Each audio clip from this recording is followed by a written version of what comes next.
ಮಹಾತ್ಮ ಗಾಂಧೀಜಿ ಕುರಿತು ಶಾಸಕ ಬಸನಗೌಡ ಪಾಟೀಲ್ ಯತ್ನಾಳ್ ಅವಹೇಳನಕಾರಿ ಹೇಳಿಕೆ ಈಗ ಸಂಕಷ್ಟವನ್ನ ತಂದಿಟ್ಟಿದೆ. ಈ ಸಂಬಂಧ ಯತ್ನಾಳ್ ವಿರುದ್ಧ ಆದರ್ಶ್ ನಗರ ಪೊಲೀಸ್ ಠಾಣೆಯಲ್ಲಿ ಅಲ್ಲಾಬಕ್ಷ ದಗೋಡಿ ಸಾಬಾ ಬಡೇಕರ್ ಎನ್ನುವವರು ಪ್ರಕರಣವನ್ನ ದಾಖಲು ಮಾಡಿದ್ದಾರೆ. ಆದರ್ಶ ನಗರದಲ್ಲಿ ಮೇ 12ರಂದು ನಡೆದಂತ ಬಸವೇಶ್ವರ ದೇವಸ್ಥಾನದ ಕಾರ್ಯಕ್ರಮದಲ್ಲಿ ಶಾಸಕ ಬಸನಗೌಡ ಪಾಟೀಲ್ ಯತ್ನಾಳ್ ಭಾಗವಹಿಸಿದ್ರು.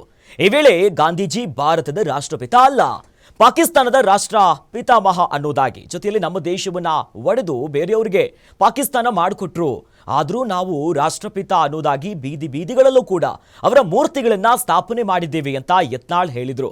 ಸದ್ಯ ಈ ಸಂಬಂಧ ಯತ್ನಾಳ್ ವಿರುದ್ಧ ಆಕ್ರೋಶ ವ್ಯಕ್ತವಾಗ್ತಿದೆ.